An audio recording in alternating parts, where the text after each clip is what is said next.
اور روزے کی فضیلت تو آپ سب جانتے ہیں. لوگ کہتے ہیں روزہ رکھیں گے تو صحت بگڑ جائے گی. آقا فرماتے روزہ رکھو صحت مند ہو جاؤ گے. ساری دنیا نبی کے خلاف بولے وہ جھوٹی ہے، میرے نبی سچا ہے، اس لیے کہ ان کے منہ سے جو بات نکلی وہ ہو کی رہی. انہوں نے جو کہہ دیا وہ ہو کر رہے گا. اس لیے مہینے کے کم سے کم 3 روزے تو رکھنے چاہیے، صاحبون میں شمار ہو. اور اس کے بعد فرمایا الراکعون، رکوع کرنے والے. مومن کی صفت بیان کی جائے، رکوع کرنے والے. یہ رکوع کیا ہے؟ یہ رکوع کیا ہے؟ اللہ نے جب نماز باجماعت کا حکم دیا تو فرمایا وَارْكَعُوا مَعَ الرَّاكِعِينَ. یہ نہیں کہا وَاسْجُدُوا مَعَ السَّاجِدِينَ کہ سجدہ کرنے والوں کے ساتھ سجدہ کرو، بلکہ فرمایا رکوع کرنے والوں کے ساتھ رکوع کرو. رکوع وہ عمل ہے جو صرف امت محمدیہ کی خصوصیت ہے. امت محمدیہ سے پہلے رکوع اللہ نے کسی امت کو عطا نہیں فرمایا. اور رکوع کی شان یہ ہے جب بندہ رکوع میں جاتا ہے تو اس کے گناہوں کی گٹھری اس کی پیٹھ پہ رکھ دی جاتی ہے، اور جب وہ رکوع سے سر اٹھاتا ہے تو گناہوں کی گٹھری زمین پہ گر جاتی ہے. اور اللہ اکبر، جب فرشتے واپس اس گٹھری کو اس کے سر پہ رکھنا چاہتے ہیں تو اللہ ارشاد فرماتا ہے فرشتوں پھینک دو اسے، مجھے حیا آتی ہے جو بوجھ اس کی گردن سے گر چکا ہے واپس اس کی گردن پر ڈال دیا جائے. اللہ اکبر، رکوع کا ذکر خاص طور پر کیا گیا وَارْكَعُوا مَعَ الرَّاكِعِينَ، اس لیے کہ معبودان باطل کی عبادت قیام کر کے کی گئی، سجدے کر کے کی گئی، لیکن کسی مذہب میں بتوں کی یا معبودان باطل کی عبادت رکوع کے ذریعے نہیں کی گئی. اللہ نے رکوع کو اٹھا کر کے رکھا. یہ رکوع کسی کے ذہن میں نہیں آیا. آج بھی دیکھ لے باطل مذہب کے لوگ جتنے بھی معبودان باطل کی عبادت اور پرستش کرتے ہیں، یا تو کھڑے رہ کر یا تو سجدہ کر کے، رکوع کر کے کوئی کسی جھوٹے خدا کی عبادت نہیں کرتا. رکوع وہ خصوصیات ہے امت محمدیہ کی. اور پھر فرمایا الراکعون الساجدون، سجدہ کرنے والے. مومنوں کی شان ہے وہ سجدہ کرتے، اور جب بندہ سجدہ کرتا ہے تو اللہ اور بندے کے درمیان سے سارے حجابات اٹھا دیے جاتے ہیں. اس لیے کہا گیا جب دعا قبولیت کی آثار ظاہر نہ ہو دعا کے تو سر کو سجدے میں رکھ کر دعا کیا کرو، اللہ تمہاری دعا کو قبول فرمائے گا. اور سجدوں کی برکت سے اللہ دل چمکاتا ہے اور چہرے بھی منور فرما دیتا ہے. اور پھر اس کے بعد فرمایا گیا الآمرون بالمعروف والناہون عن المنکر، وہ نیکی کا حکم دیتے ہیں اور بری باتوں سے منع کرتے ہیں. یہ مومن کی صفت ہے. اب تو کوئی کسی کو نیکی کا حکم دیتا نہیں، اور نیکی کا حکم جو دیتا بھی ہے تو وہ برائی سے منع نہیں کرتا، اس لیے کہ نیکی کا حکم دینا آسان ہے اور برائی سے منع کرنا مشکل ہے. ہم کہیں نماز پڑھو، روزہ رکھو، حج کرو، زکات دو، یہ نیکی کا حکم ہے. لیکن اللہ اکبر، اگر کوئی بدعقیدوں سے رشتہ داری کر رہا ہے ہم ڈرتے کیسے منع کریں، منع کریں گے تو وہ ناراض ہو جائے گا. ارے تجھے انسانوں کی ناراضگی کا خیال ہے، تجھے خدا کی ناراضگی کا خیال نہیں ہے. میرے آقا علیہ السلام کے دیوانوں، اللہ کے حبیب علیہ السلام نے فرمایا جب میری امت نیکی کا حکم دینا بند کر دے گی اور برائیوں سے روکنا بند کر دے گی، وہ قرآن کے فیضان سے محروم کر دی جائے گی. اس وقت اللہ ان کی دعاؤں کو قبول نہیں فرمائے گا اور ان پر ظالم حکمرانوں کو مسلط فرمائے گا. آج آپ دیکھیں اگر کوئی باپ نماز پڑھ رہا ہے تو وہ بیٹے کو نماز کا حکم نہیں دیتا. کوئی ماں اگر نماز کی پابند ہے وہ اپنی اولاد کو نماز کی پابند نہیں بناتی. امر بالمعروف، اللہ اکبر، یہ امت محمدیہ کو حکم دیا گیا. مومن کی صفت ہے اچھی بات کا حکم دو، بری باتوں سے منع کرو. میرے آقا علیہ السلام فرماتے ہیں جو اچھی بات کا حکم دیتے ہیں اور بری باتوں سے منع کرتے ہیں وہ میری امت میں مجاہدوں سے افضل ہے، اور ان کا مرتبہ اللہ کے نزدیک شہیدوں سے بھی بڑھ کر کے ہے. اللہ ایسے بندوں کا نکاح جنت میں 300 حوروں کے ساتھ فرمائے گا. آؤ اگر اس پر عمل کرنا ہے تو سنی دعوت اسلامی جیسی عالمگیر تحریک موجود ہے، اس تحریک سے وابستہ ہو جاؤ گے تو نیکی پر کا حکم دینے کا موقع بھی ملے मिलेगा, नेकी का हुक्म देने का मौका भी मिलेगा, बुराइयों से रोकने का मौका भी मिलेगा। ये तहरीक अम्र बिल मारूफ की तहरीक है, नहीं अनिल मुनकर की तहरीक है। आइए अपने आप को भी गुनाहों से बचाइए और दूसरों को भी गुनाहों से बचाइए। मेरे आका इरशाद फरमाते हैं, अगर कोई बंदा मेरे किसी उम्मती को गुनाह से बचा लेता है, गोया कि वो इस्लाम को नई जिंदगी अता कर देता है, तो ये मोमिन की सिफत है। अम्र बिल मारूफ, नहीं अनिल मुनकर, नेकी का हुक्म देना, बुरी बातों से रोकना। एक मर्तबा एक सहाबी को मेरे आका ने कई दिन तक नहीं देखा, पूछा कि वो फला साहब नहीं दिखते। अस्की हुजूर वो गार में बैठ के इबादत कर रहे हैं। सरकार फरमाते उनको बुलाओ। वो आए, पूछा तुम क्यों गार में चले गए? गार में जाना रहबानियत की जिंदगी गुजारना ये इस्लाम नहीं। हुजूर गार में जाने की वजह यह है कि हम यहाँ किसी को नेकी का हुक्म देते, बुराई से रोकते, लोग नहीं मानते। आका फरमाते गार की 70 साल की इबादत से यहाँ की एक लम्हे की जिंदगी बेहतर है।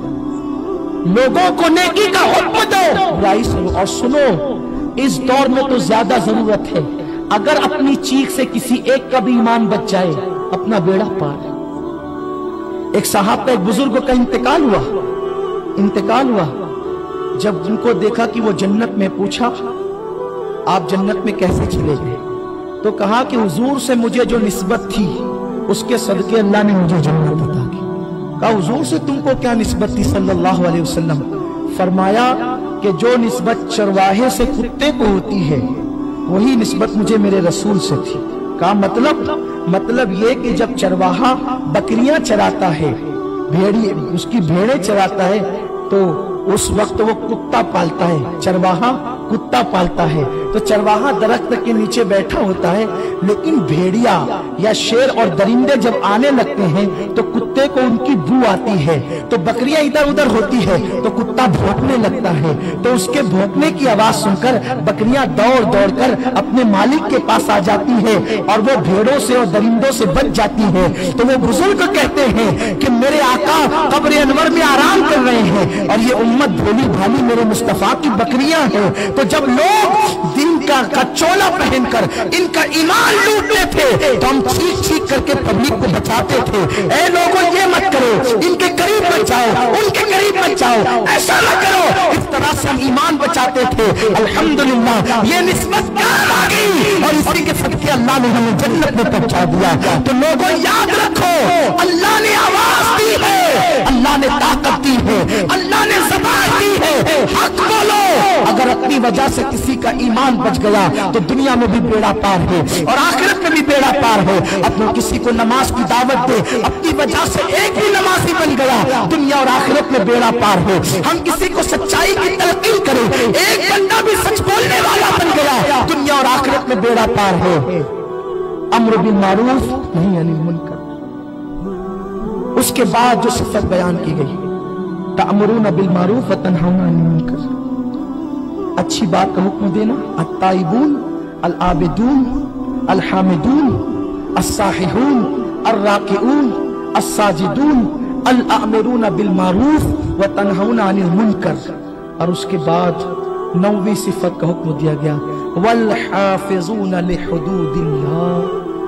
9वीं सिफत है वो अल्लाह की हदों की हिफाजत करते, यानी जिन चीजों से अल्लाह ने रोक दिया अब वो उस तरफ नहीं जाते। हजरत जुनैद बगदादी कहते, हो सके तो तू औरतों के कपड़ों को भी देखने से बचा कर। किससे? ये अल्लाह की हदें हैं। औरतों के कपड़े भी मत देखा करो, क्योंकि उससे भी तेरे दिल की नूरानियत उड़ती चली जाती है। हो सके तो तू बकरी के थन भी बगैर उज़्र शरई न देखा कर। अगर तुम बकरी का दूध धोते हो तो बात अलग है, लेकिन अगर बकरी का दूध धोने की जरूरत तुमको नहीं पड़ती तो तुम बकरी का थन भी देखने से परहेज करो। हो सके तो तुम गाय और बैल के दुम के नीचे की जगह भी बगैर उज़्र शरई न देखो, क्योंकि ये अल्लाह की हदें हैं। तुम इन चीजों को देखकर अपने दिल की नूरानियत खोते हो। मुझे बताओ, जब बैल और गाय के दुम के नीचे की जगह देखने से इस्लाम रोकता है, बकरी के थनों को बिला उज़्र शरई देखने से रोकता है, गाय के थनों को बिला उज़्र शरई देखने से रोकता है, औरतों के कपड़ों को देखने से, नामहरम औरतों के कपड़ों को देखने से रोकता है, तो जो कौम इंटरनेट पर जिना के मनाजिर और मर्दों को और औरतों को नंगा देखते हैं, उनका हाल क्या होगा? मोमिन की सिफत है वल हाफिज़ून लिहुदूदिल्लाह, वो अल्लाह की हदों की हिफाजत करते हैं। जिन चीजों से अल्लाह रसूल ने मना कर दिया उन चीजों से रुक जाते हैं। ये मोमिन की नवी सिफत है। अल्लाहु अकबर। एक मर्तबा एक बुजुर्ग के बच्चे की उम्र 2 साल हो गई, यानी सूरज गुरूब हुआ 2 साल उम्र हो गई।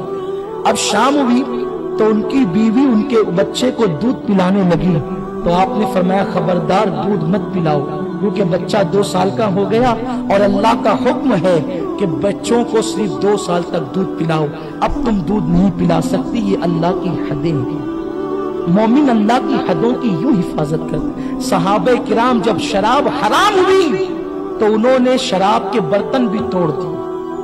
अल्लाह की हदें। और आज हम हलाल और हराम में अल्लाह की हदों में कोई तमीज नहीं करते। अल्लाह की हदों की हिफाजत करो, ये मोमिन की नवी सिफत है। जब ये 9 सिफत पैदा हो जाए तो अल्लाह फरमाता है वबश्शिरिल मुमिनीन, मोमिनों को बशारत दे दो, खुशखबरी दे दो।